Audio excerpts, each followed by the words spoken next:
If you followed women's football in England this past year, there's a good chance you've seen these headlines. And obviously, this isn't unique to women's football in England. Racist abuse happens towards players across men's and women's football all over the world. The English press in particular, though, has a long, ugly history when it comes to race in football, notoriously throwing black players of the men's national team under the bus at the first opportunity. Like, this article that came out during the Women's Euros is just insane. Like, we are talking about the same Chloe Kelly, right? You can call that woman a lot of things. Humble's not one of them. Not much has been discussed about race in English women's football, though, and that's a problem because women's football in England has had its own troubled relationship with race, one that still shapes how fans and even players talk about black players today. Just this past international window when England played Brazil, a lot of fans were exposed for, being racist. Like, what is this tweet, man? I mean, the comments on TikTok aren't much better. I'll get more into why this kind of rhetoric is apparent with these South American teams, but not towards the English team, which also is a very physical team and shithousery team. Imagine this. One of the players on your national team speaks out and says the coach has been making racist remarks towards her and other black players on the team. But instead of rallying around her, most of the white players defend the coach.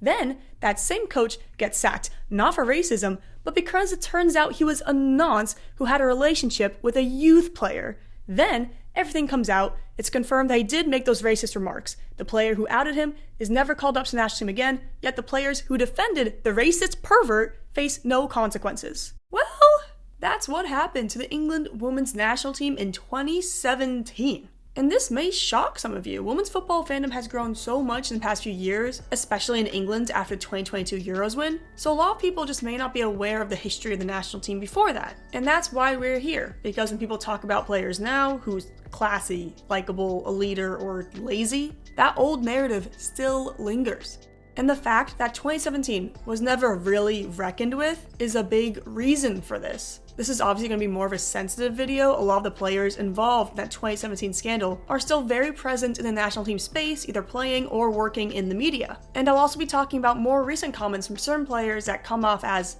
at best, pretty ignorant. In this video, we'll go over 4 things. 1, the history of black women in the English women's national team. 2, the 2017 race scandal, the continued ignorance of some players, and of course, how attitudes about race still shape how both media and fans talk about players of color today. Black women's players have actually kind of really been with the English national team since its inception. The first national team was formed in England in 1972 after the ban on women playing football in England was lifted, which, yeah, I know, completely wild sentence to even say, 1972. Just about a decade later, the first ever black lioness was called up. Carrie Davis. She went on to represent England in the first ever Women's European Championship in 1984. 2 other black players were called up in the 80s, Hope Powell and Brenda Semper. All 3 were huge names in the domestic game, especially with Croydon Women, one of the most important clubs in the early days of English women's football. When England qualified for their first ever World Cup in 1995, 4 of the 20 players were black. This included Carrie, Powell, Semper, and Samantha Britton. There was then an explosion of talent in the late 90s and 2000s.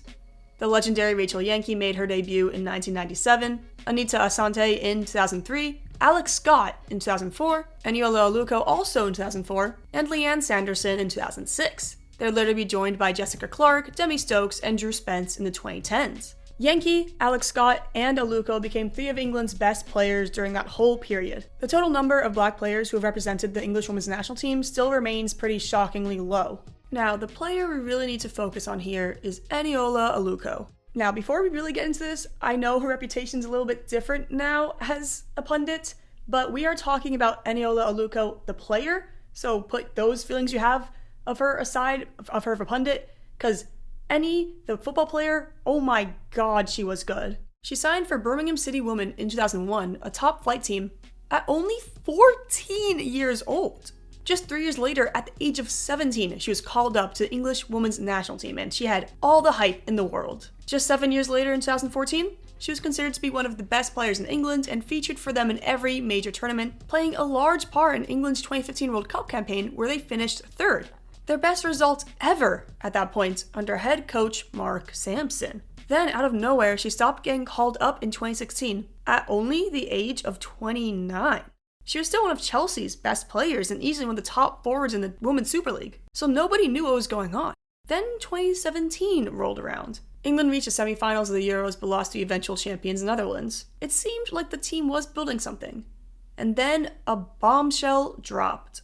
After the Euros, the Daily Mail of all publications reported that Aluko had actually filed a bullying and harassment complaint against head coach Mark Sampson back in 2016. The FA supposedly investigated, found no wrongdoing, but quietly paid her £80,000 and basically blackballed her from the team. You know, just something someone innocent would do.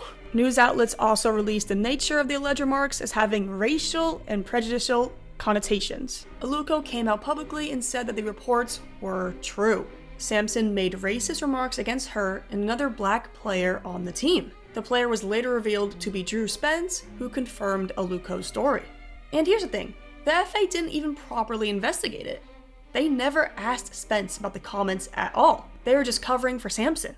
Now, the FA, the English governing body of football, covering up a racism scandal and then silencing the player who complained, obviously sent shockwaves throughout the English media. Aluko's story empowered former black players to come out and speak about their experience under Sampson and the English women's national team. Right after the first reports came out, former Lioness Leanne Sanderson, another black player who played for Sampson at the 2015 World Cup, spoke out in support of Aluko. Sanderson said to the team, quote, "I think it's a matter of everyone must conform. I think there's a lot of bias there and subconscious manipulation. It's an environment where you're not allowed to have an opinion and any kind of opinion is the wrong one." Anita Sante said she had a similar experience to Aluko, being suddenly dropped from the team with no explanation, even though she was playing at one of the best clubs in the world. She said the culture made players fearful of speaking up and that she felt completely ostracized.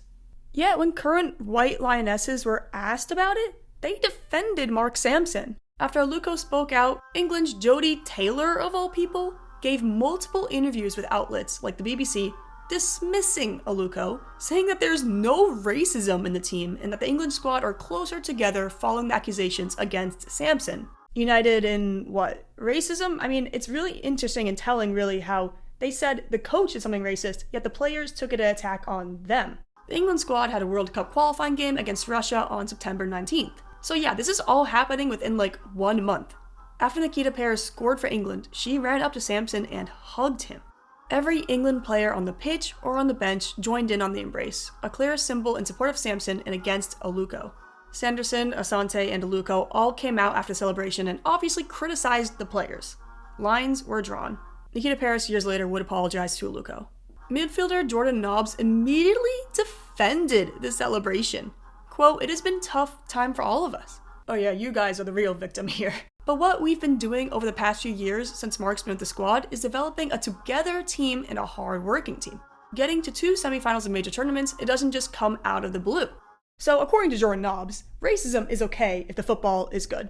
Got it. However, this love fest only lasted 1 day. A day after the game, Sampson was sacked by the FA on September 20th, 2017. Not because of Aluko's and Spence's allegations a month before though, no. But because it was found that Sampson had inappropriate relationships with multiple female players while he was the manager at Bristol Academy, including a 6-month relationship with an 18-year-old player. This is the guy all the England players are defending, by the way. In October, English members of parliament started an investigation into the handling by the FA of Aluko's complaint. It was revealed that Martin Glenn, the chief executive of the FA, insinuated that he would release the rest of Aluko's, quote, hush money if she released a statement saying that the FA wasn't institutionally racist. As a result of the hearing, the FA finally apologized to Aluko and Spence after it was confirmed that they were subject to racist, discriminatory remarks by Mark Sampson and his staff. Many MPs called for members of the FA to resign based on their mishandling of Aluko's first complaint because they, basically blackmailed her. Despite all of this, an official government inquiry, English players still defended their actions and showed no remorse for Aluko, Spence, or any of the black players that talked about their negative experiences under Sampson. Jill Scott said this when asked about the celebration with the ousted manager who was confirmed to make racist remarks. Quote, "It's hard for people on the outside to judge because they don't know what we'd all been through in the previous few months. It's very disappointing to see our integrity questioned." No shit, your integrity's being questioned. Also, I'm sorry, similar to the Nobbs thing, why are you guys acting like the victims here? Quote, "It's not just about the players, it's about seeing what the families of those involved go through. I'm sure it was all hard for you white players. Yeah, I'm so sure not the black players who had racist remarks against them. The celebration was the team showing their togetherness. We all celebrated. The team, the bench, everybody. It was emotional and spontaneous, and I don't think it's something anyone else can really comment on. They didn't live in our culture and our environment through that period. It was a very heartfelt response. And an emotional one. Well, I, for one, am so happy that you got that emotional response with a guy who got sacked for being a sexual predator. Oh, you thought that was it? No. Unfortunately, there is more, because many of you have actually been asking me in my comment section what I have against Lucy Bronze. Well, you are about to find out! In November 2017, so really a month later after all of this, Lucy Bronze, in an interview with the Daily Telegraph, which, should already be raising red flags, Bronze said a lot of things in this interview about the scandal, and oh boy, none of them were the right things to say. She insinuated that Aluko coming out with the allegations were a distraction to the team and inconvenient, which, crazy thing to say about racism. Bronze also complained that the scandal overshadowed positivity in the women's game, like her personal move to Olympique Lyon. And most tellingly, Bronze suggested that Aluko, the player who spoke out about racist abuse, was the one who needed to prove she needed to be a team player? She just framed Aluko's reaction as the real problem, implying she created division just by being upset that the coach was racist towards her. Basically, Bronze is saying that Aluko, who faced racism from the coach and was blackmailed by the FA, should apologize to the team, not the other way around.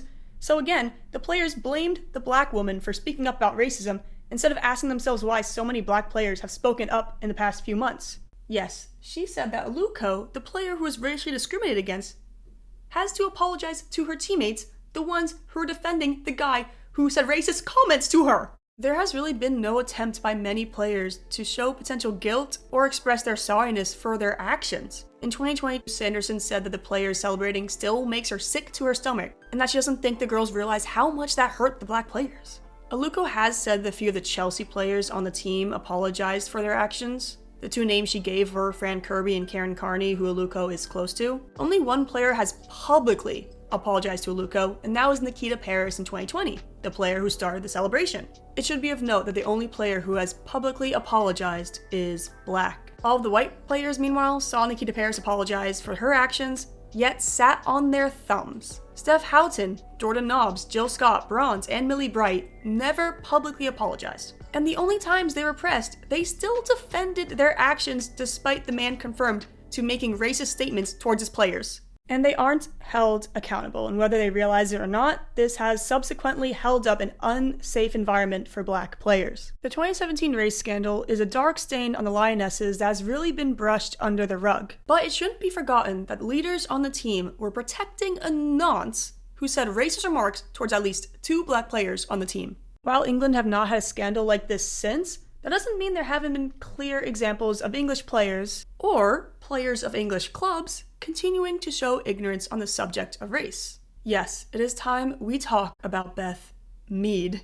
The Margaret Thatcher supporter and the player who said she wanted her own team to fail because she wasn't called up. Also, by the way, if you didn't know this, the woman who called Nick Kyrgios, who notoriously beat his girlfriend, as a great guy and misunderstood. So the incident I'm about to discuss is pretty infamous, and a lot of people have had very emotional reactions to it without the full story. Late in 2022, England had a camp where every single player was somehow white. Only 3 black players, of course, were on the Euros winning squad that summer. Jess Carter, Demi Stokes, and Nikita Paris. And now you could say this is representative of England's demographics, which isn't necessarily that wrong. But the men's team looks like this. Ian Wright and Emma Hayes have talked about more in length, but a big reason for this discrepancy is grassroots football. There are also a bunch of socioeconomic reasons of why there are less black women's footballers than male in England, mostly because men's football has been seen for a long time as a tool for social mobility, while women's football hasn't. When asked if the all-white squad for the camp was just coincidental or indicative of, another reason, Mead said, quote, "I think it's completely coincidental. We put out our best 11 and you don't think of anybody's race or anything like that. I think that's more of an outsider's perspective." Look, saying that it was completely coincidental is a pretty tone-deaf comment that caused a lot of reactions. Ian Wright himself came out and said that he was disappointed in Mead's comments. But you could see maybe where she interpreted the question wrong and didn't really think about the grassroots. The reporter even said himself that the use of coincidental by him was a clumsy way of asking whether there could be any alternative reason to systemic racism. This resulted in The Guardian writing a follow-up about the interview, allowing Mead to clear the air. The statement Mead and Arsenal created together reads, quote, Mead believes more should be done to ensure football is accessible for everyone at grassroots level to ensure diversity at all levels. Great. Perfect. That clears it up. There's no need for anything else. Oh wait, there's more? Quote, but she insists she doesn't think there is concern in regard to racism in elite women's football. What? I just spent 10 minutes talking about racism scandal on your own team, and you don't think there's racism in women's football? Mead doubled down. She publicly attacked the reporter for, doing his job, and was on about how he misrepresented what she said and omitted her other comments, which, no, he did not. Talking with Ian Wright about Mead's comments, Eniola Aluko aptly said, quote, it's not a Beth problem, it's a systemic problem, pointing to the poison infected in women's football in England. Just a year later, Arsenal had another diversity incident. In 2023, Arsenal released their team photo for the season, and people started noticing something. Or rather, the lack of something. Now, did Jonas Eidevall mean to assemble a squad of all white players? Probably not. But it does point to something wrong in the talent development of English clubs in general. This goes beyond Arsenal. Because how is this possible? How does this happen to a club in London? This goes beyond melanin. Like, do you know how many world-class players there are from Asia? How do you have neither demographic? Obviously, you don't consider a player's race when trying to build a team. You just want the best players possible for your team. But Arsenal were not getting the best possible players for the team that year. That summer, they did bring in Alessia Russo, but they also opted for Chloe Lacasse and Amanda Ilstedt, both of whom are off the team already. And this is a club whose identity used to be diversity. Alex Scott, Anita Asante, Leanne Sanderson, Rachel Yankee, Danielle Carter. Like, what happened? Overall, this speaks of an issue not just with possible biases in recruiting players, but even more so in grassroots football and academies in England. This isn't just an Arsenal problem. Obviously, I put this quote up earlier from Emma Hayes about the lack of diversity, and she really points out how the women's game is typically a middle-class sport in England. This results in the majority of the talent pool coming from pretty white communities in England instead of a broader outreach. And this lack of exposure and lack of exposure to other players from different communities can result in many players being ignorant to racism. It's how you have Beth Mead saying there's no racism in elite women's football. Representation is very, very important. The more athletes from different backgrounds, the more fans involved in that demographic are able to influence the way fandoms operate. As said at the start of the video, racial bias runs rampant in football media, and women's football, especially in England, is no exception. The biggest example of this is the way people talk about Lauren James. Ever since James broke on the scene with Manchester United and Chelsea, people have described her with terms that scream racial biases and stereotypes. Most prominently, that she's lazy, doesn't care, and is a thug, the later of which we'll get into in a second. James, like her brother Reece James, has a more introverted personality. And oh my god, people love to analyze her body language. Fans have called her lazy ever since she started playing for England, which simply isn't really true. She's an attacker and she just probably has the same defensive work rate as other England wingers. This was really apparent this past summer at the Euros. For some reason, despite being clearly injured, Serena Wigman decided to walk out James as a starter in the final against Spain. James clearly was not able to run at 100%, and she had to take herself out of the game before halftime. Yeah, if you were watching the game, you probably remember your feed being full of people calling her lazy and not showing effort when the poor girl was physically broken, because I remember that. Lauren James even noted the comments she saw like, quote, England are playing with 10 men. She's lazy. She's not trying. And those comments really put her down, because James tried to play through a bad injury in order to help England this Euros. Yet, she doesn't get the same awe and respectful response Lucy Bronze got for doing the exact same thing. Bronze is applauded as tough and will do anything for the team. When Lauren James put her body on the line and suffered in silence, people still called her lazy. You can't have it both ways. Now for the thug comments. James has made 2 dirty, non-sportsmanlike plays. There is obviously the infamous step on Nigeria's Michelle Aluzia during the 2023 World Cup. And there was also that scrape on Leah Walty about 2 years ago. Here's the thing. James was only 21 years old at the time of the World Cup incident. It is very common for young players of any race to succumb to their emotions and retaliate when frustrated. Hell, we saw this happen with a 23-year-old David Beckham when he retaliated by kicking Diego Simeone at the World Cup. Looking back though, we don't call Beckham a dirty player. He was emotional and he grew out of it. Criticizing James for these incidents isn't racist in itself. The bias shows up when the same people excuse white players for doing the same thing. And that happens constantly in English women's football fandom. Yes, take Arsenal Football Club's Katie McCabe, who has a reputation for being a dirty player. Yet the response she gets compared to Lauren James is night and day. McCabe gets fan cams, and every time she gets a yellow, people laugh and say, "Classic McCabe, she's a shithouser, it's shithousery." Yet, if James mistimes a tackle, there's a clan meeting online. And again, Lauren James just turned 24 and is still growing and has been pretty incident-free recently. Yet McCabe is 30 years old, who should probably know better by this point. But people always make excuses for McCabe and her actions, usually putting blame on whatever player agitated her. She can do no wrong until actually pretty recently, where her actions have hurt her teams and some media has called her out. Like, look at her yelling "fuck off" at the ref after being given a yellow, then acting shocked she was thrown out of the game. And people still defend this. Why? She has privilege. You have these stands, and by the way, whole other video about the parasocial relationships some fans have these players who see no wrong but will call anything James does as battery. Meanwhile, McCabe at 30 years old is immature and can't control her emotions and has to be an enforcer after the play is dead. You can like McCabe, but you have to admit she loses control, yet she's treated very differently than James. Why? And this goes beyond English media and players, obviously. Ireland's women's team accused Colombia of being, quote, too aggressive in a friendly, and then proceeded to pull off these challenges, if you want to call them that, versus Australia. What is this? Yet people found these images funny. Not the Colombia game, though. What do you think separates Colombia from Ireland? I'll give you one guess. And this is something South American teams and players constantly deal with. Just this past international camp, England played Brazil in a pretty physical game on both sides. What side do you think fans are saying plays dirty? I'll give you one guess. Because Laetitia, who does have a reputation of being a dirty player in the Women's Super League, has somehow managed to largely escape the discourse. Without blame? Media has a large role in how we view players. Specifically, the words they use. That's why players have to be more vocal about racism and microaggressions against their teammates. Yet, we don't really see that from the majority of English players. Honestly, the only white England women's footballer that I have seen talk about racism in football in a very emotional way was Lotte Wubben-Moy, of all players. Refereeing in the Women's Super League is also affected by racial biases and narratives. Players like Bunny Shaw and Myra Ramirez are less likely to be protected by refs than white players because of preconceived notions about strength.